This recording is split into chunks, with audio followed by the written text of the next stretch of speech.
And a very happy Sunday to all of you on this July 11th. We are counting down until our live services start the first Sunday of August.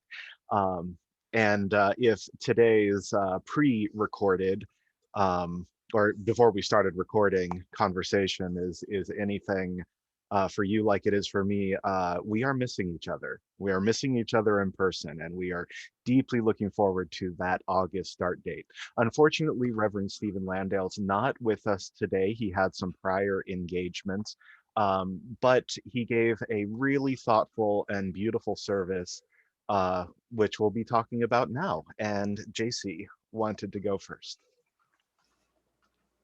Well, I'm looking at the notes that I was taking, and the first things that Stephen gave us were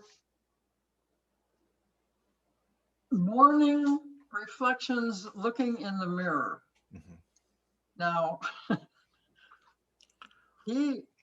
I wrote down calm, healthy, fearless, being peace. Okay. Okay, those looked good. Another was happy, well, I am loved, and smiling no matter how you feel. Okay, these are disciplines that he is offering us because he is saying in doing this, he sets himself up to have a positive twist on whatever happens in the day. It doesn't set himself up to not have anything negative happen. It just sets him up to not be overwhelmed by its negativity or to jump into his own negative swimming pool, which takes forever to get out of once you get into.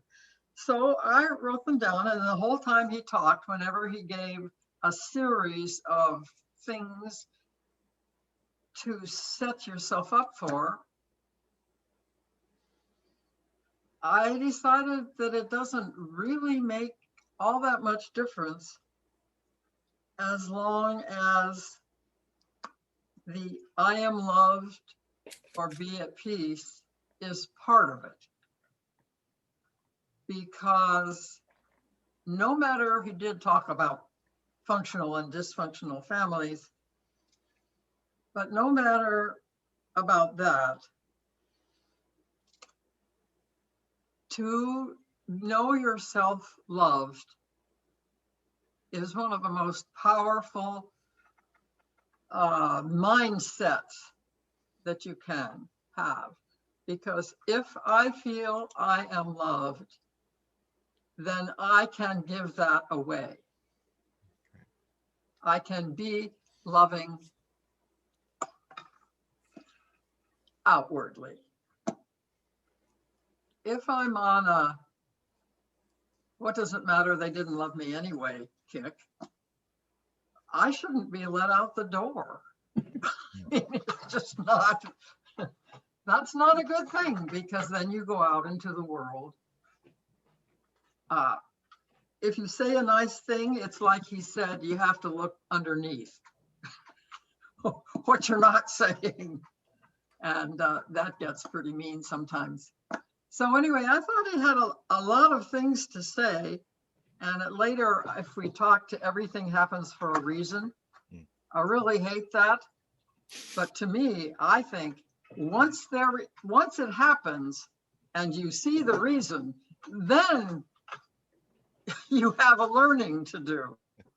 But it isn't preordained that this whatever negative thing it is should have to happen. So anyway, that was I like the whole day. there was a meme going around on Facebook that was it read everything happens for a reason, and sometimes that reason is because you're dumb and you make bad decisions. So yeah.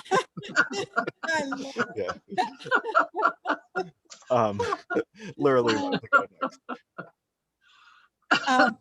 One part of his talk that struck me and it got me off into La La Land was the story of the enemy that was injured and the Right. Uh, It wasn't, well, I guess it was a long time ago, but not that long ago. UAC gave a play, and what was it? Fading Michael, Gray. help me remember. Yeah, Gray, something like that. Yeah, something gray. And it was exactly that, a story of a Confederate soldier and a Union soldier that ended up in the same ditch. And the Union soldier tried to save the guy's life. And the guy, was dying, and he knew he was dying, and he made the Union guy promise to see his fiance, et cetera, et cetera. It was a very moving play, and it just really,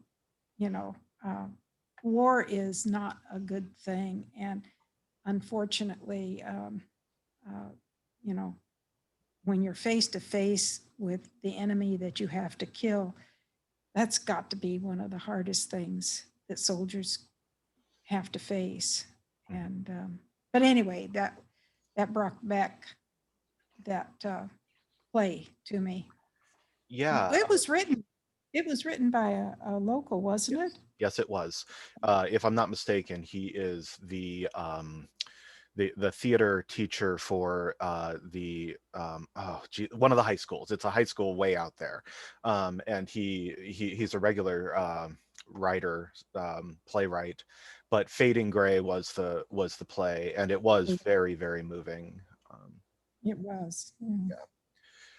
And he just brought that out in his talk today. Yeah. And there were stories of like Vietnam veterans, who found wounded Vietnamese on the battlefield and helped them, like gave them water and mended their wounds and things like that. So sometimes humanity has the ability to come through in the worst of circumstances. So It seems to me it's crucial that it's one-on-one. mhm. When you're there, backed by your army, you will act like the army. But if you're on your own, I guess there's an opportunity for you to act on your own value system. Right. Those are great points. Mm. Yeah. Well, thank you for that. Let's keep going. What do we think? Oh yeah. Okay, great. Glennis, go ahead. When I can actually give you just a really short background. I had a really overcritical mother that raised me, and so in trying to mend that later in my life, several therapists have given me, well, change the tapes to you're beautiful, you're so and so, all this praise that really seemed hollow when I'm trying to give it to myself as a self-affirmation. But then there came, I think right around this last December, a complete change into gratitude. And the gratitude is for the body I have. And therefore, doesn't matter what she thought, it doesn't matter what anyone thinks. I'm grateful for what I have as it is. And that actually almost flipped, well, it did. It completely flipped a switch in my way of thinking about myself. And if you can work almost everything into some kind of form of grace or gratitude, this affirmation thing works a lot better. 100%. Like, and yeah, if I could add, just also learning to be grateful for the hardships. Yes. Because you can grow out of hardship. Yes. Well, I think that was his ending message was the afflictions or the hardships call upon you to do something sometimes that's unusual for you. And or to redefine the negative reaction into into something that a graceful version of yourself would be willing to do. Mhm.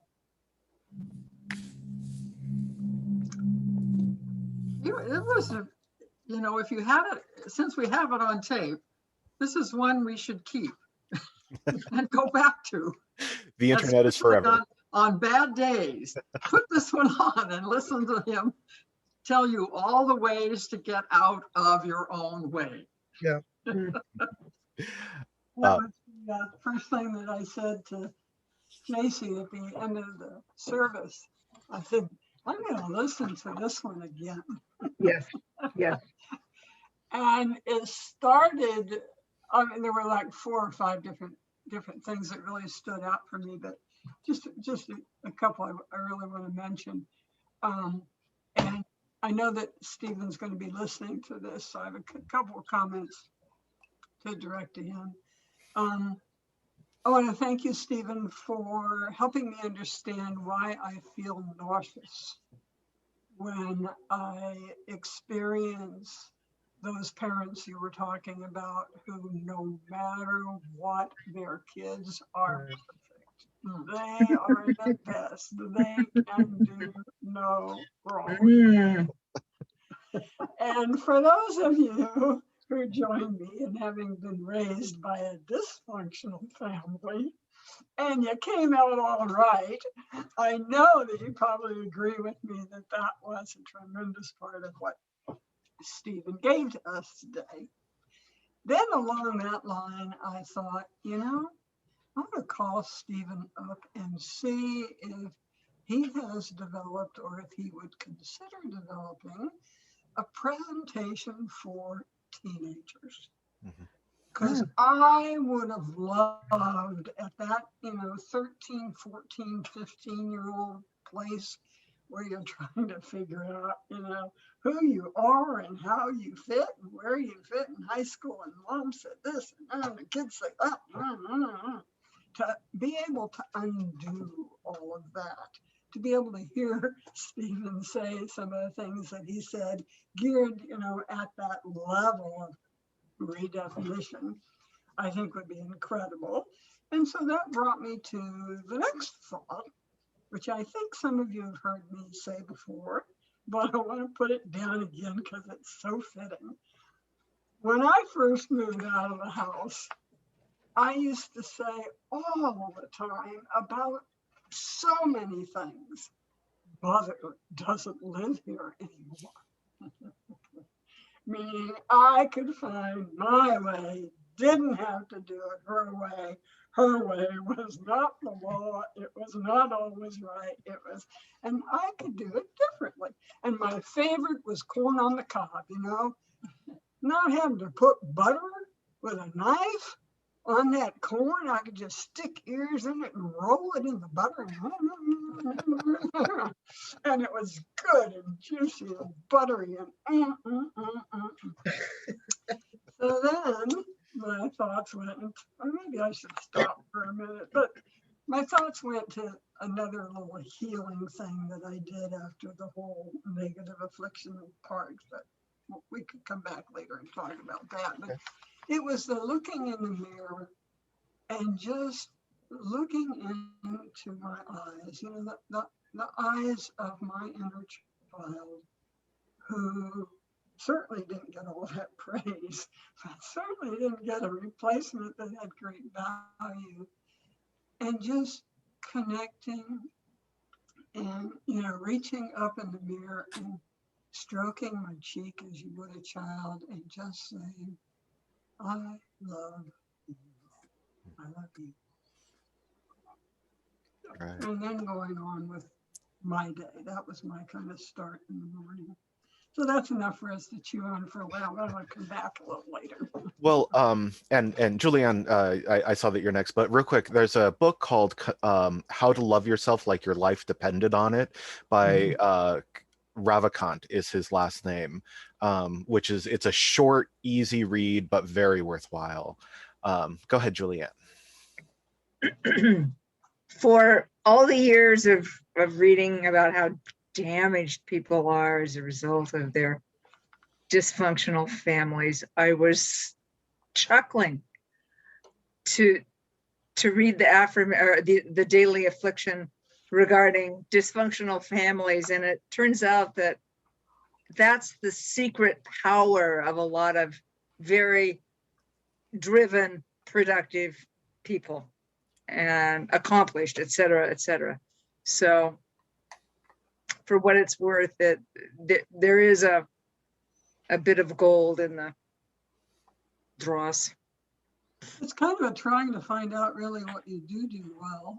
And Yeah. learning how to stay with it and stick with it, even though other voices might say something different. Perseverance. Right. It's like the kid who, wants to play music, and music is in that child's soul, and they don't want to read Yes. this book. Yeah. Or the other kid who wants to read this book and it's not on the reading list. Yeah. Vocabulary words out of those books. Outside. Well, if you look at the most creative people in the world, the ones who are the most successful, you'll find no shortage of people who had difficult childhoods. So I think there's something to be said for that. So Margaret is with us. Hello, Margaret. Good to see you. No, So, Margaret is muted. yes, but just chime in whenever you feel like it. Great. So I maybe I keep myself muted because of the dogs. Ah. 'cause Oh, and there thank can you. be a lot of noise. Yeah. Okay. fair enough. Hi, John. It's good to have you back. Hope you had a safe journey. John or Paul or Kim, did you want to jump in? Yeah, Paul? I'll jump in. I thought it was a really good sermon. And I after I watched it, I went online and looked up Stuart Smalley on Oh, right. and I watched a couple of his skits and I just thought they were so funny. I thought I'd share his 3 C's with the crowd. It's I didn't cause it, I can't cure it, and I can't control it. Right. That made me laugh. But if I think that we all forgot about how funny those skits were in the middle of the daily affirmation wave that hit in the 90s. So I think we should all go back and watch a few of those. They're quite hilarious now. And they were hilarious then, but Right. yeah, and I like the idea of the daily affliction. I think that's the other side of the daily affirmation. Kind of rounds out the whole idea. Yeah. Yeah. Because maybe the affliction only is an affliction to me. Right, Yes, absolutely. exactly. So I can see what it's pointing at that causes the problem. And if I can forgive or ease the problem, then it's not an affliction anymore. It's just a thing that happens. Right. Right. But of course, the flip side of that is that if you don't deal with it, then Oh, it can become an affliction of your friends and family. well, I've shared with you all ad infinitum, walking down the hall and being stopped. Oh, my mother was dealing with her issues. I'm not the reason she's a drunk. Right. Come on. I'm 82 or 3 when I discovered that. That one was carried way too long. It wasn't any way of my being that caused her problems. And then I just could honor, you were a woman who was trying to solve your problems. Right. Those were your afflictions. I'm not your affliction. And it was amazing. It changed my life. Mhm. Well, I wonder if I could throw out some general questions of, you know, to me, the sermon had a lot to do with personal introspection, you know, and that can be a very difficult journey to go on. But of course, you know, like we mentioned earlier, you know, and Julia, maybe you'll appreciate this. There's the Boethius quote of Mistress Fortune, and she says that if you had to choose between good fortune and bad fortune, you should opt for bad fortune because bad fortune brings us back to virtue, Mhm. you know. Mm. But I mean, is that okay? Does anybody have like an introspection story that was difficult maybe and they could share? Mm. I'm sure I do. I do it all the time. I have a story. I Yeah. have a thought. While you're thinking of your stories, there was some really significant research done in the latter part of the 70s on women. And the comparison was between lesbian women and non-identified lesbian women. And what they found in the studies, and they were done at UCLA and a lot of other places, is that lesbian women scored higher, ranked higher on almost all of the characteristics that would be used to identify a self-actualized person. Mhm. Yeah. And later, what evolved out of all of that through the feminist movement, thank you, was a redefinition of what it means to be a woman, not being defined in relationship to your male partner, so that those differences, you know, started changing and changed radically. And lesbians no longer were seen as more assertive, taking responsibility, more knowledgeable about things in the world like banking and all, you know, buying houses and, you know, all those kinds of things. So for me, that was really, really important. And during that same period, that early 70s, you know, period, and this is going to be my personal story, I was trying to go through the 25-year experience at that point now. You know, we're talking more than half of my life of having been subjected to all of the messages that I'm abnormal, you know, I'm queer, that I'm mentally unhealthy, that I'm sinful, that I'm sick, and that, damn it, I better hide and not let anybody know that. And I had two things happen that were really, really important to me in 1970, 71. The first thing, I was sitting in graduate school in a master's level class, and the professor walked in and said, the topic for discussion today is character disorders. The character disorders we'll be discussing are alcohol, drug addiction, and I forgot what else she mentioned. There was something else, and homosexuality. And I blew. I started screaming, character addiction? What do you mean? How is my character addicted? I've been told I failed to grow up. I've been told I suffer from penis envy. I've been told I just didn't turn out right. And now you're telling me my whole character? Well, my character? And I was at a loss for words, and I sat there and I saw this entire room of 18 other graduate students and the professor looking at me. Just looking.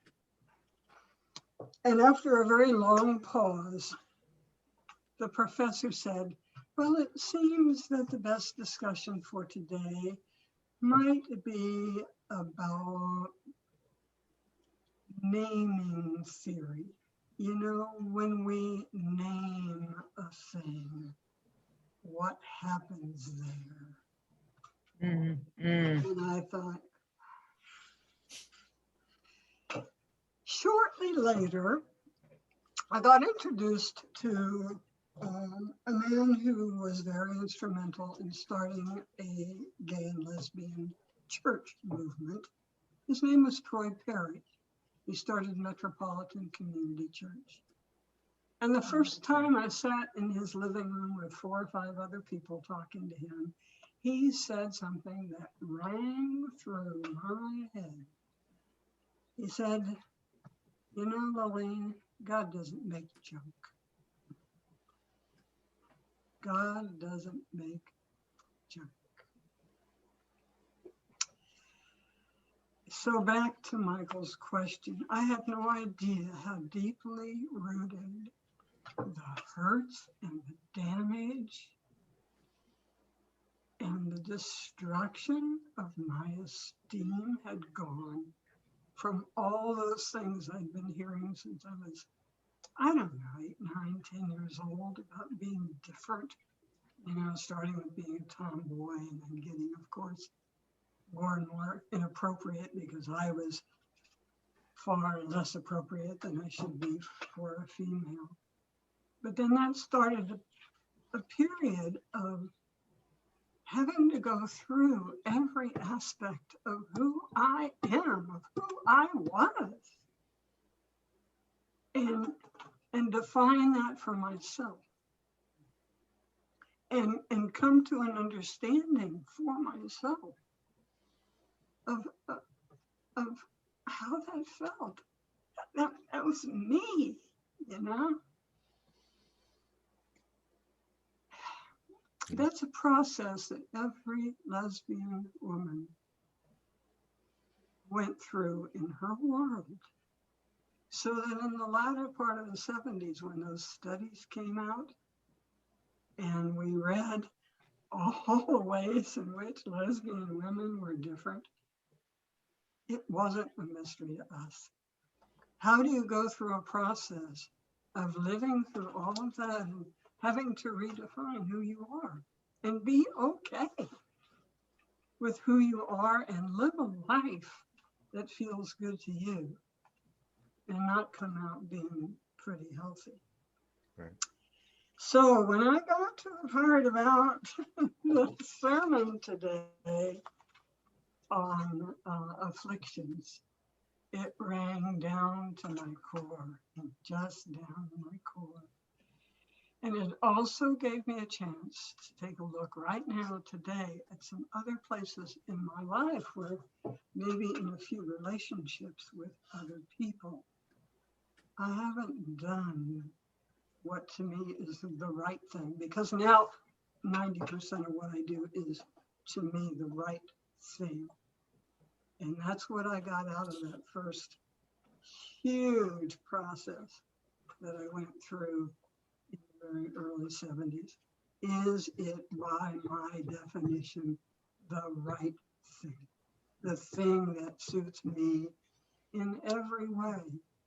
And can I live with this? And if I've not done what I can live with, then I owe an apology. And I just got a few of those, so I was making my little list. And I'm thanking you, Stephen, for that one, because there are some folks that I need to have some more conversations with. That's a powerful testimony, Lillian. So, yeah, thank you for sharing that. You have us all spellbound. Give it a minute. Yes, Yeah. Bounce off of it. that was really, I took some notes and I really appreciate what you shared. Thank you. Yeah. Well, what about this? What sees you through? You know, for Lillian, what I got from you was a notion of an integral humanity, you know, that You know, it's kind of like our first, you know, discovering the first principle before you ever became a Unitarian kind of idea, you know. Mhm. And I wonder if the lessons that we learn from that, I guess, you know, like, does anybody have an awakening experience, you know, that's similar? Yeah, Well, Mark. there's Oh, a book title called The Undiscovered Self. Forget the book. I mean, you don't need to read the whole book. Just think of the title and, you know, in our own lives. I mean, every one of us, given our chosen religion, you know, has gone through a period of defining, you know, for ourselves just around that, what matters. I mean, if you're not dependent on the Bible to tell you everything about right and wrong, but you're dependent on some ways of living, some statements, you know, that say this is a good way to live.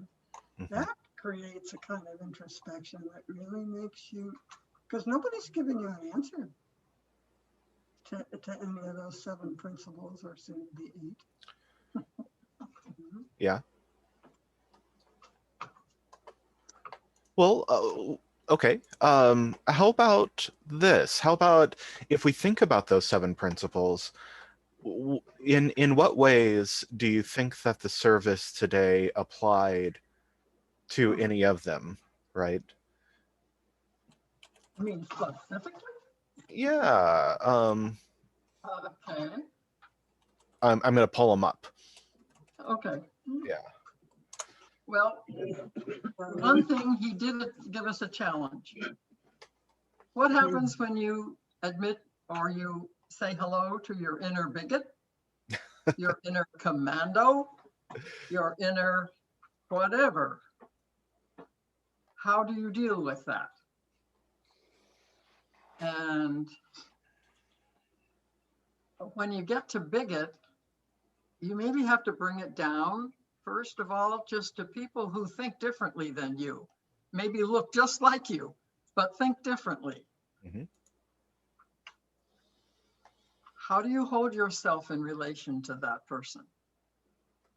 How do I hold myself? Right. Well, the first, I have to admit, I did not view the sermon, so that's kind of why I've been keeping my mouth shut. But I think when I have an awareness of, oh, there's my inner bigot, which is a great way to say it. I do try to have that awareness.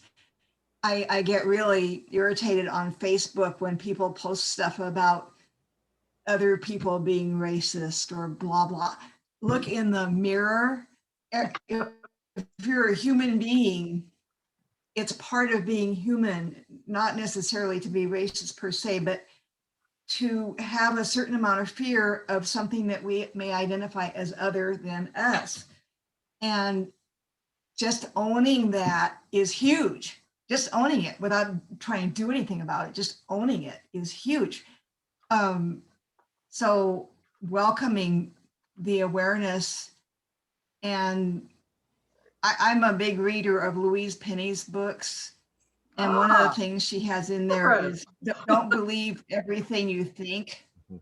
And that's such a great one, you know, yeah, don't just, you know, be aware of it. Don't, you know, be aware, don't believe everything you think. And then catch and release, let it go. You know, I'm human and I'm glad to be human, you know. Mhm. Well, to me, that would be, you know, we Can't do anything about it. in the last 2 comments that have been made, you know, I'm hearing 3rd principle, acceptance of one another and an encouragement to spiritual growth. You know, so it's like, and Thank you. yeah, and the Cool. acceptance of ourselves, I think, is kind of part and parcel to that. And with JC's, I really got out of that the 6th principle, which is the goal of world community with peace, liberty, and justice for all. I That did seems too. so big, Yeah. but I guess our own little piece of it is what's critical for each of us. Well, sure, sure. Which is, and so, Stephen, hopefully you'll appreciate this, that we remember your sermons, but Stephen gave an excellent, really one of his best. I love today's, but the one where he talked about the two pillars of Unitarian Universalism being the first principle and the seventh principle, and then the other five are these kind of like natural outgrowths of those two, fundamentals. You know, Michael, and I'd like to encourage, we get ourselves maybe a little bit out of our heads. If you go back to, what I had said about my own process, and then you look at those 7 principles, and you look at your own life and maybe some major change or experience or event that's happened in your life, and look again at those 7 principles, to me, it makes sense about how you arrived at where you are today and chose to be in community with the people you're in community with. So when you flashed, Michael, those 7 principles up, I was hoping, people might go back to thinking about, something what they wanted to disclose and look at it through the principles. Because remember, I said I never belonged to a church ever. Right. It was my first church. And look at those principles, and there's a good reason why. It's just all right there. Right. Right. Yeah. Go ahead, Lurley. I appreciated Stephen today and bringing up the principles of the Unitarian Church. The first principle, I always thought it was, and I interpreted it as accepting other people with the dignity and respect that they're due. But after today's talk with Stephen, you have to say, hey, that's everyone, including myself, that I have to accept the dignity and purpose of myself. I really appreciated that. It was, I thought, well done. And if you go back to the 3 C's Right. that Paul brought forth, Right. relative myself, I may not have caused it, but I'm keeping it going. Mm-hmm. I'm Well- not sure whether I can hold myself to cure it, but I definitely can control it. So when you're looking out at the world, maybe those 3 C's take away all blame. But relative to myself, each of those things I'm truly responsible for. Yeah. Well, in one of his biblical lectures, Jordan Peterson, who I'm a big follower of, he was talking about the golden rule and treat others how you would like to be treated. And he said that we've put way too much emphasis on this idea of like how that's an injunction on how you treat other people. Right. And that we're quick to forget how we treat ourselves, so one of his rules for life is that pretend that you are somebody that you deeply care about and treat yourself accordingly. Glennis, you look like you've been sitting on something, have you? Me? Yeah. Well, in discussing the inner bigot, first first you have to see it for what it is. But the other thing is that when I'm thinking in that way about some other person, whether it doesn't matter what it is, whether it's behavior or belief or whatever, it really helps to remember that that is only one part of that person. That person is really so much more. And that way, it's fairly easy to appreciate who that person is instead of that one little thing that you disagree with or have a problem with. I think that's why people don't get off the one thing, because they realize that the one thing that they're so head up about and feeling so right about, they're going to have to give up that feeling of being right when they realize this person is a person very much like me. Yeah. And 95% or 99% we would do together well Mhm. if we just didn't talk about that one thing. Or But just, yeah, Or we talked about it with grace. that's it. That's one of my favorite words, I realize, and I do save it for the most important things. Mhm. Grace is more important than right. Mhm. So, But you see, to me, that would be a great thing. You know, it's like, and I agree with you, JC. I think we hold on to that because there's kind of like a zealousness that's inside of everybody. But oh, that's our inner commando. yeah, right, fair enough. Yeah, but whereas if you realize like, okay, take this one thing away and we get along, that's a beautiful thing. So I don't know, maybe one of the goals in spiritual development is just being happy when we realize we've misjudged something. Yes, yes. Yeah. And when I have worked that out with someone, we realize that when we come upon whatever the thing is that we don't see the same about, we end up laughing. Mhm. Say, well, now I know you don't understand that this way, but, you know, and you end up, that's not any longer a negative thing. Right. So we haven't heard from John or Kim yet. Do either of you feel like chiming in? Not to put you on the spot. Yet, John? But you're on the spot. Thank you for the presentation, for all your comments. I did read Reverend Landale's sermon. Thank you, Glennis, and caught the last half of it. But about afflictions and affirmations, I just returned from Eastern Oregon to a funeral of a friend of mine. Mhm. And the service, the pastor, who I'm not terribly fond of, but he's the only guy we got, and so you take what you get. They're all Baptists. They don't like to admit it, but they are. And they are far more grace-based than they were when I was a kid growing up in that church, to their credit. But the pastor related a comment which I think I'm going to adopt for my own. But about a month before my friend died, Pastor Fight asked him, he was in conference with him, he says, "Are you ready?" And these people are all steeped in the Christian tradition, which is fine. And my friend looked at him and says, "Yeah, how about you? Are you ready?" And I go, "That's my friend." No.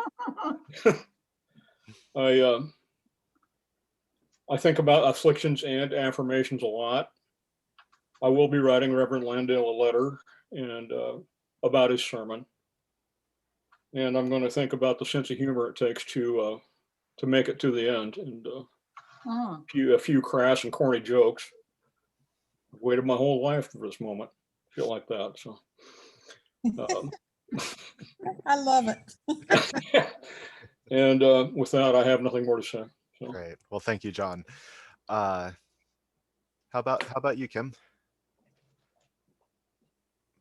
Oh, I think maybe there's some. I've been thinking about, I have a lot of different things to say. I just remember when my husband passed away and I went back to work pretty much right away. Everyone's going, "Well, why are you at work so soon?" Well, then this little baby who just started walking sees me and comes running up to me and wants a hug. And, you know, that's kind of the reason why I went back to work early, because I didn't want to be at home alone. So it's just stuff like that's been popping in my head since watching this. I admire people who take on, because you're taking on a job knowing the person's dying, and you have to kind heart every time without being crying all the time, making everyone else sad. You have to try to put on a happy face, and because they're about to die. There's nothing you can do about it. And so I admire people who take on those kind of jobs. I wouldn't be able to do it. It would take a piece of me every time I did it, you know. So I admire that when a person does that. There's somebody at my church and that does that same job. He talks about it. He really relishes doing it. And I'm like, oh man, I would not like that at all. Oh, Right. Yeah, go ahead, Glennis. Well, you know, I have been with someone who died, and uh, his passing was kind of long and drawn out, and he really tried to become a hero through the whole thing. You know, saying, you know, this must really suck for you. One time he said to me, and I said, I can't imagine it sucks for me any worse than it sucks for you. There was some humor in the whole thing. You know, someone turned on a light. He says, "Is that the light?" You know, so there was a lot of humor, but that really what we were trying to do, me and the rest of his family, were trying to just make it okay. You know, this is a part of death is a part of life. You can't get around it. End of story. And so we eased him out, basically. We had several instances where we brought acoustic guitars, and my friends and family came and we just played a lot of music for him, which he loved. Tried to make him as comfortable as possible. And then on the day that he died, his son-in-law and I were playing acoustic bass and guitar all day. And it just really is kind of like, we love you, you know, we're gonna miss you, but we know this is part of the thing. And so I could do it again. I wouldn't really, you know, be looking for it, but it's a matter of helping that person ease into that next life, ease into that next side. And that is a crucial thing. And I hope somebody, if I have to have a lingering death, I hope somebody can help me with that, just in the same way. Yeah. I'm kind of sad we don't have Tim Stefanos in here for that, because he studied thanatology, you know, and helping people with that process of dying by playing music for them. But yeah, I agree with both of you. It takes an incredibly special person. And maybe, I don't know. It seems like 1 in a million, maybe 1 in 10,000 people who are able to do that job, that kind of work. So yeah, well, you have to, it's part of the acceptance thing. You know, we accepted that he was passing. And so since that was going to happen and we have no way of changing that, then all we can do is to help ease that into making it okay, you know, because it is, like I've said, you're not going to get away without it one way or the other. You're going to pass. And so it's just part of life, and that's how I see it. Lillian, you wanted to chime in. I lost 16 friends in 1 year, including my brother, to AIDS. And we learned from that what you really want to do is be with. You're companioning another person through something very personal. And so many people try to distract, you know, they try to do other things. And when I worked with Elizabeth Kubler-Ross, she always said, the thing that makes passing difficult, I mean, apart from pain, but just emotionally, is that people have unfinished business. You know, they're waiting for somebody to come who hasn't been there yet, or they have regrets, or they have this, or they have that.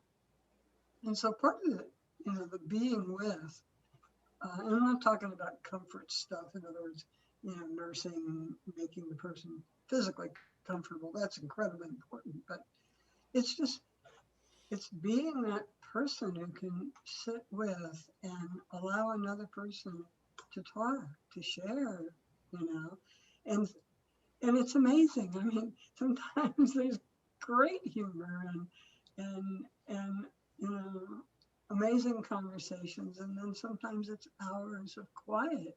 And you look at the person and you know that they're processing. You know that there are things going on. Or at other times, you know that they're in that moment, they're really peaceful.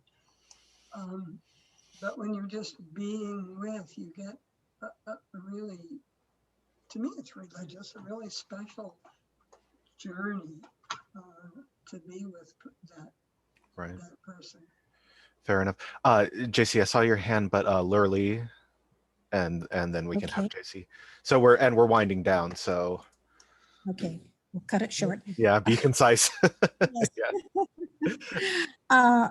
Well, as far as being the type of person that can work in hospice and such, they have got to have a realization that death is a part of life, and that it has to be an acceptance part of life. That I'm 80 and I have no desire whatsoever to live to be 130.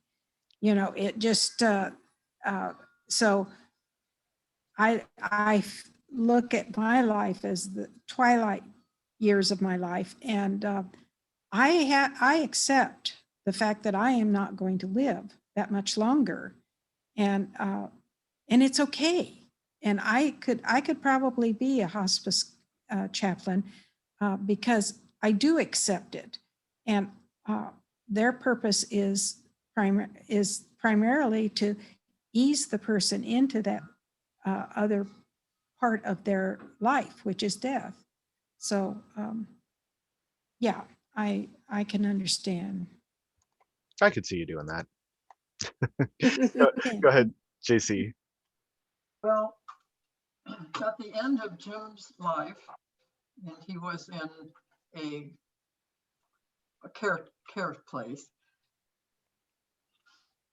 I had an interesting experience. I had been with him in our agreed plan, and when I had been away for the weekend and I came back and somebody told me he hadn't eaten, I said, oh, then it's time for hospice, because that was our plan and I was the one to make it happen.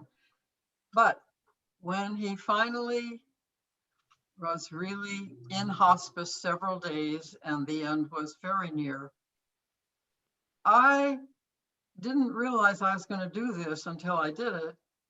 I moved in to that room and I stayed. I slept in that bed. I stayed there. I went and ate for myself and came back because I knew he was in a different place. And the only thing was I wanted my essence to be in that place with him. And I had never read that. I had never thought that. It's just that one day the nurse's note said, wife in bed. I had shown up in bed that night and I was there for the next 3 nights because I didn't leave him. I didn't get out of his aura in that time because I can't tell you why, because it was the thing that I knew was right to do for him. I didn't want him to be alone. Right. So sometimes it's really hard until you're there to know what you get about it and what you don't get about it. Right. Wow.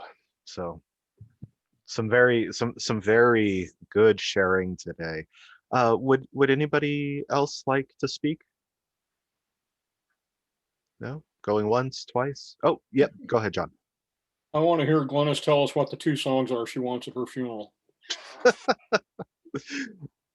And Julianne, your cat Just keeps moving you out of she keeps appearing in your window there. Yeah, yes. The 2 songs, one of them would be Time in a Bottle by Jim Croce. And the other one is a Grateful Dead song called Broke Down Palace, because of the lyrics of that are very well Fare you well. I love you more than I can tell. Listen to the river as it sings sweet songs that rock my soul. Perfect. There you go. All right. Fantastic. And thank you everybody for sharing. That was very heartening. And to Reverend Stephen Landale, you did an amazing job as always, which is why we love having you back. And so to the rest of you, I hope you have a beautiful week, and we will do this again next Sunday. Have a great honeymoon. Yes. Yeah, for Many sure. blessings. Many blessings, right? Okay, bye-bye.